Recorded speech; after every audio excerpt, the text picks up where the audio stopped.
go back on the protest and the conversations that have come out of that. Protest in Ghana. Now, we saw a display of placards with messages that, like Steve has highlighted, this specific ethnic group, which is the Igbos. We saw placards with inscriptions like, "Our children are going missing because of the Igbos." I'd like to know how your commission is actually addressing this specific ethnically charged narrative and ensuring that, you know, all Nigerians, regardless of their ethnicity, are protected. How also is NIDCOM working with that Nigerian community, because we know the individual that is involved with this conversation? How are you communicating with the community leaders to address the root cause of this sort of resentment? And there are also reports that, you know, the Nigerian Commission is not taking decisive action. I'm glad you know, but you dare not call their names, right? Now, my viewers, a lot of Nigerians, including the Nigerian government, is aware of the troubled Nigerians abroad, but they dare not say it. This one that happens here in Ghana, if not for the fact that some of us lives here, they would have swept it under the carpet, cook up other excuses just to avoid mentioning the name of Igbo, because the government of Nigeria fears Igbo. Everybody, the other tribes are afraid of them. It's only with the Niger Deltans, because normally if they speak truth, we don't send you like that. You get it? Now Igbo man do this thing now. The bank robbers in Kumasi, all the names apart from one that is bearing Friday somebody, all of them are Igbo people. What are you saying? Okoye that came here to lure 2 Ghanaian women. Okoye that lured 2 Ghanaian women to Nigeria is an Igbo man from Anambra State. Hi everyone, welcome back to the channel and thank you for clicking on today's video. My name is Lillian, that is if you are new. To all of you my OGs, I appreciate you for always coming back here. Please don't forget to like this video and feel free to hit the subscribe button if you have not subscribed. Now, y'all, since the Nigerian must go work that a tiny fraction of Ghanaians took to the streets. Ever since then, the government of Nigeria has been restless, and that is a surprise to me.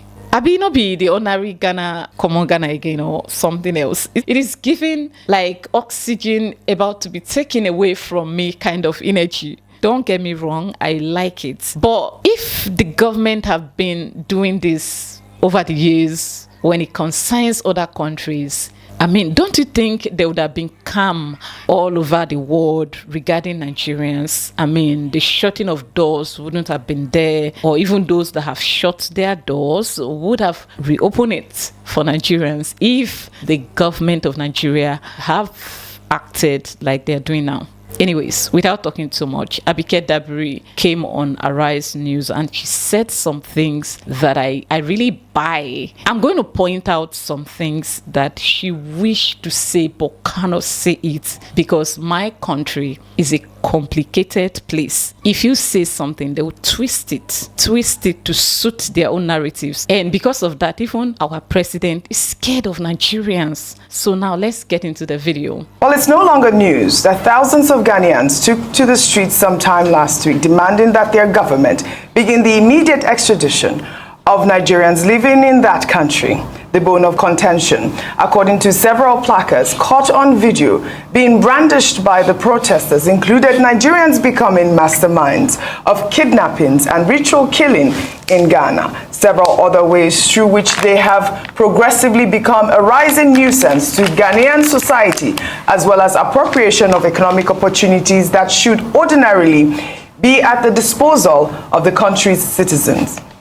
The intervention from the Nigerian government was almost immediate after President Bola Ahmed Tinubu dispatched a high-powered delegation to Accra led by Minister of State Ambassador Bianca Ojukwu to interface with the Ghanaian authorities and try to find a resolution. Last Friday, Ghanaian President John Mahama met with the Nigerian team and gave his commitment to protecting Nigerians going forward. for greater introspection on this matter. We're now being joined from our Arise Abuja studio by Abike Dabiri Erewa, the chairperson of Nigerians in the Diaspora Commission. Good morning and thank you for joining us on the morning show. As you heard in my introduction, the incident that occurred sometime last week with Ghanaians asking for Nigerians to be expelled from Ghana. I mean, we know that the Minister of State for Foreign Affairs, Bianca Ojukwu, has met with the Ghanaian officials and, of course, the President as well, President of Ghana, John Mahama.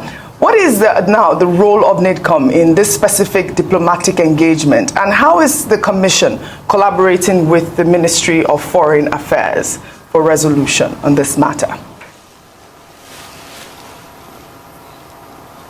Well, NIDCOM is part of Foreign Affairs. NIDCOM is the newest baby under the Ministry of Foreign Affairs. So, as you said in your report, just like many other situations, the ministry, in fact, the president immediately intervened, and we're glad that even before that there was calm in Ghana. And like I had said on several issues, the Senate intervened. We spoke with our people. The first thing was for me to call our people in Ghana. In fact, when I was calling them about what was going on, they were like, look, there's calm here.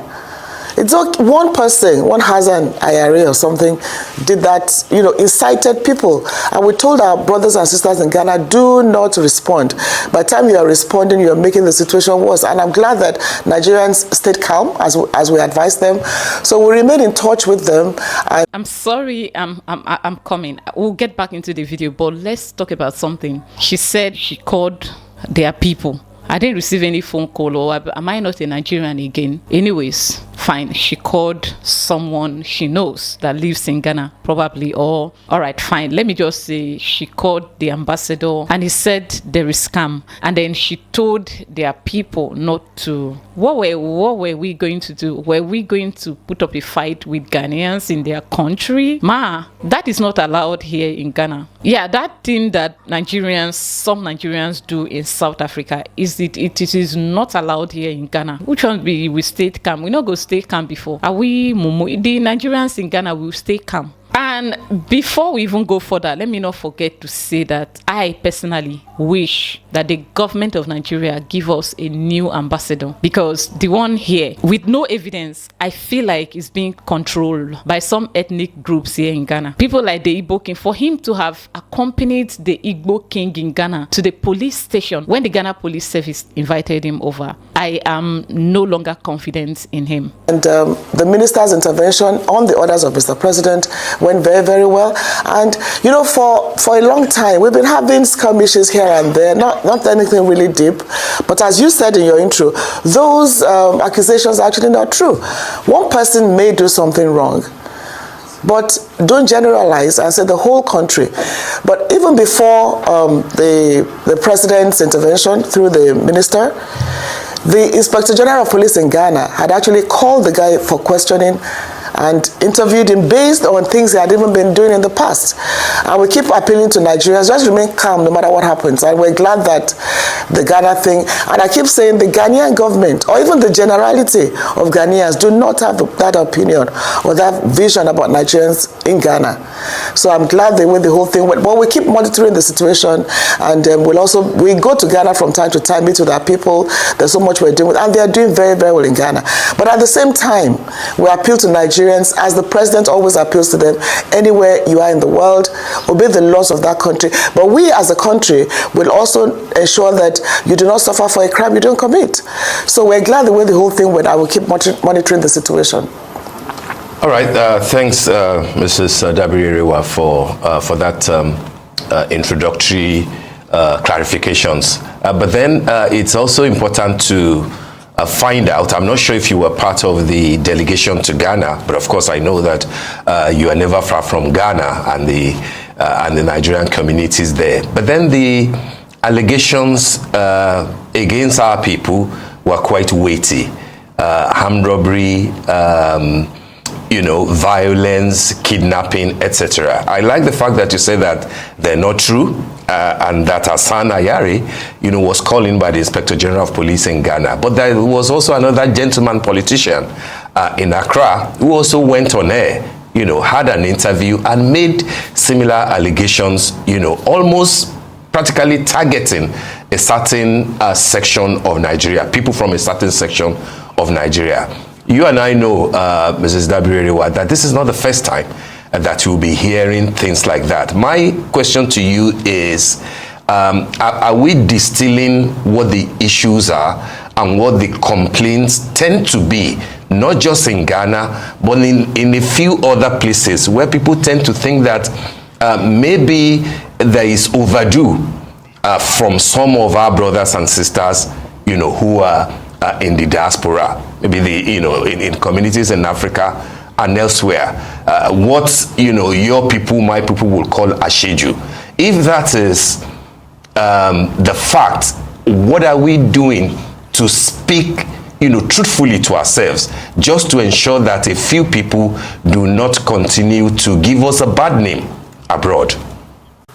Well, thank you very much. If you followed, my job as in this as NIDCOM, or even before NIDCOM as SSA, every time, in fact, there was a time when we did something happened in the UAE where 4 Nigerians actually went to rob a bank daytime. I came out, called out their names, and I was accused of, it's because they come from a certain tribe. And I said, no, crime does not have federal character. If you commit a crime, you are in Nigeria, and it doesn't matter where you come from. However, you and I, we all have a role to play. And that's why we say it's about our attitude, our behavior. But however, look, a few Nigerians probably did one thing or the other. Punish them, penalize them, show them to the world. Let's know who they are. But it is not fair to just generalize and say Nigerians all over the world. Yes, look, in India, something happened in Nigeria, and we saw him. There's a video. There were issues with the resident status and all that, and the police went to raid them, and he came on the streets and said, I'm a Nigerian, I'm a vampire, I suck blood. And they, of course, and you're not calling us, see what they're doing to us. You can't be the aggressor and claim to be the victim.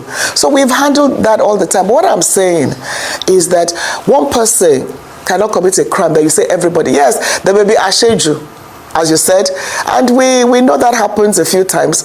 But if one person does that, you can't judge a million people with that. So what we keep saying is that that person, okay, Ghana accused them, or when you came, we're saying kidnapping has never happened before, armed robbery has never happened before. Arrest those people.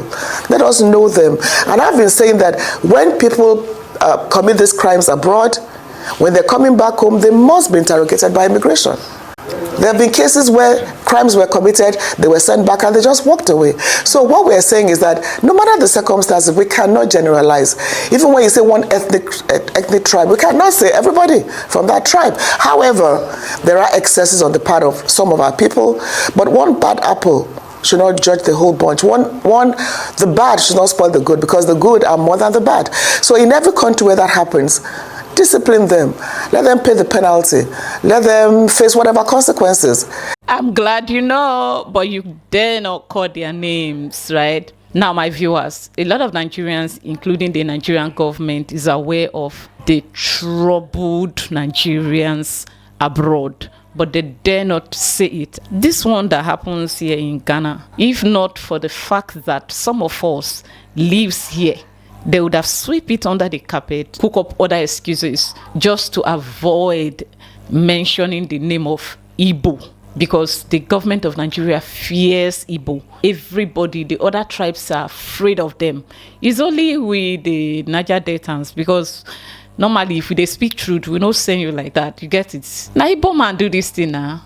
The bank robbers in Kumasi, all the names apart from one that is bearing Friday somebody, all of them na Igbo people. What are you saying? Okoye that came here to lure 2 Ghanaian women. Okoye that lured 2 Ghanaian women to Nigeria. He's an Igbo man from Anambra State. He lured them and had them arrested. Had them kidnapped. He's an Igbo man. Una dey fear to talk.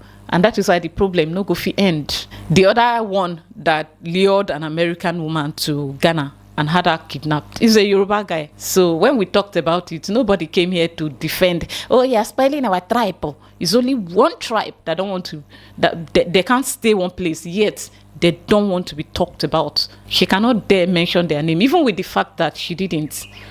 There's a video I'll be presenting here. You see how Igbo people came for this woman, this elderly woman. They insulted her, called her names, and I'll play that video later. Una they fear una save Nigerians. Some of us, we don't send anybody. Let's get back into the video. Now, we saw a display of placards with messages that, like Steve has highlighted, this specific ethnic group, which is the Igbos. We saw placards with inscriptions like, our children are going missing because of the Igbos. I'd like to know how your commission is actually addressing this specific ethnically charged narrative and ensuring that, you know, all Nigerians, regardless of their ethnicity, are protected. How also is NIDCOM working with that Nigerian community? Because we know the individual that is involved with this conversation.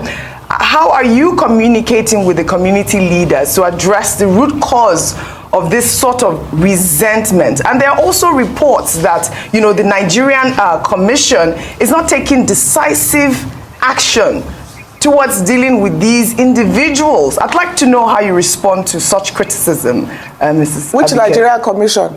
Nigerian High Commission. Well, Nigerian High Commission. Nigerian High Commission in Ghana. No, Nigerian High Commission in Ghana. Okay. Yes, in Ghana. You see, again, we are generalizing. Don't forget that I've called people out. We have names, I read out the names, and I've said that these so-called Nigerians, let us know them. Let us know them. Let them be dealt with. They can't be anonymous. So it's the responsibility of the host country, which even the Inspector General of Police of Ghana said, look, I don't want to say one tribe. Let us know them. We are not going to go there and beg for them. When you say the Nigerian Commission in Ghana, the Nigerian Commission in Ghana has been doing a lot, actually. Look, I've gone to Ghana. I can't remember how many times I've gone to Ghana. If you remember when we had cases of trafficking, we went to Ghana and brought back those girls. And we thank Her Excellency, Mrs. Olurabitin, who helped us with transportation, bus and all that. And we've been doing that on a regular basis, and it has gone down. You know, and the people behind that have been arrested. Many Nigerians and a few Ghanaians were involved in the trafficking. It's still going on, but not as much as in the past. So we dealt with headlong. If you say kidnapping, arrest them, jail them, lock them up. Again, when I mention these things, even me, sometimes this tribe you're talking about will say, oh, is it because it's us? No, like I said, crime has no federal character. In Indonesia, we had 21 Nigerians on death row. We went to the Indonesia prison and we spoke to them and we begged them, and they said our law is our law. 4 were executed and they are still, and then 1 was saved through the intervention of Barrister Emmanuel, but they are still there. But you know what, when we went into that prison, I've said it before and I'll say it again, 21 of them, 20 were from one state in the southeast. 20. The other one was from Edo State. But at the same time, that does not mean you should generalize and say everybody in that state is a criminal. And the governor of that state has tackled the issue, even went on air and said, listen, if you do all these rituals and everything is going to stop it. And they were attacking him. So really, it's about us as a people. If you're living there as a Nigerian and you see this happen, you have to call the person out. I particularly went, again in South Africa, I was with a guest of the authorities. So she could mention she could mention Edo State, but she couldn't mention the other state that has 20 criminals from one state at the southeast. She couldn't mention, but it was okay. It was easy for her to mention Edo State for just 1 criminal. It's okay. I'm not faulting her. I understand.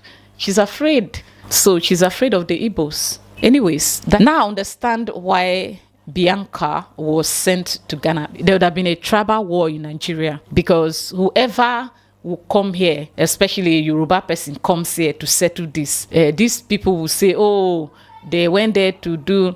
So it's okay. Now I understand why they sent the former Biafra warlord, the late Biafra warlord's wife, to come and settle it. Anyways, let me end this one here. Bye.